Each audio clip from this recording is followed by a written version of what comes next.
জাল ও ভেজাল ওষুধ নিয়ে জনসচেতনতা বৃদ্ধি করতে রবিবার কালিয়াগঞ্জে পথসভা ও মিছিল করল বিসিডিএ। রবিবার বেঙ্গল কেমিস্ট অ্যান্ড ড্রাগিস্ট অ্যাসোসিয়েশনের কালিয়াগঞ্জ শাখার ঔষধ বিক্রেতাদের নিয়ে তালতলা পেট্রোল পাম্পের পাশের কার্যালয় থেকে এই মিছিল শুরু হয়।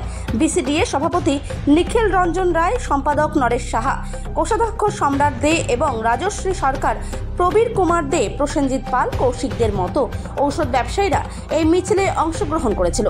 মিছিল কালিয়াগঞ্জ শহর পরিক্রমার পাশাপাশি শহরের হাসপাতাল মোড় ও বিবেকানন্দ মোড়ে পথসভা করে এবং সাধারণ মানুষদের মধ্যে সচেতনতামূলক হ্যান্ডবিল বিতরণ করে যাতে প্রাণদায়ী ঔষধের ক্ষেত্রে প্রতারিত না হয়।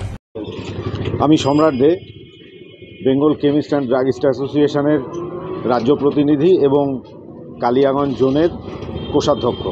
কী কারণে আপনাদের দেখলাম পথসভা এবং র্যালি আয়োজন করা হয়েছে? আমাদের সারা পশ্চিমবঙ্গ জুড়ে আমাদের যে সাংগঠনিকভাবে রাজ্য স্তর থেকে নির্দেশ এসেছে, আমরা জাল ওষুধ এবং ভেজাল ওষুধের বিরুদ্ধে জনচেতনার জন্য আজকের এই স্ট্রিট কর্নারগুলো করছি। এটুকু। মানুষদের কি বার্তা দিচ্ছেন? মানুষদের বার্তা আমাদের রাজ্য স্তর থেকে রাজ্য নেতৃত্ব যেভাবে আমাদের এই যে হ্যান্ড লিফলেটগুলো বিলি করতে বলেছে, এর মধ্যেই আমাদের যাবতীয় তথ্য এবং যাবতীয় বক্তব্য লেখা আছে। এটুকুই। মানুষ যাতে জাল ওষুধের দিকে সচেতন হয়। দৈনন্দিন ঔষধ পরিচিত দোকান থেকে ব্যাচ মিলিয়ে ক্যাশ মেমো নিয়ে কিনুন। সারের মায়া ত্যাগ করুন। ঔষধ কেনার সময় সঠিক ঔষধ ক্রয় করুন। CDSCO প্রতি মাসে তার পোর্টালে জাল, নকল, মূল ব্র্যান্ডের ঔষধ তালিকা প্রকাশ করে এবং জনগণকে সেই অনুযায়ী পোর্টালটি অনুসরণ করার পরামর্শ দেওয়া হচ্ছে। ঔষধের প্যাকেজে কিউআর কোড স্ক্যান করে সঠিক ঔষধ ক্রয় করুন।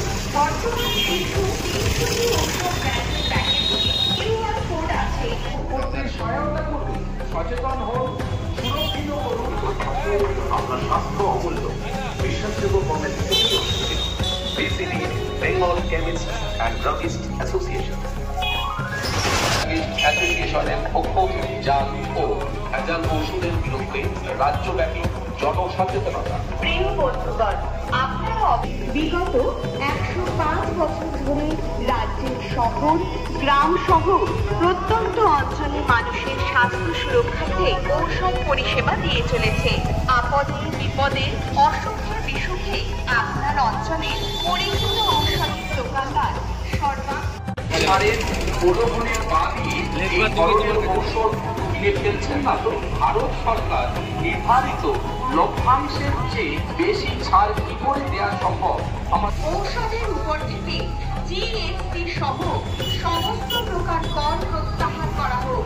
তার ফলে ঔষধের দাম অনেক কমে যাবে। শুধুমাত্র 300টি ঔষধ নয়, ভেজাল ঔষধের 12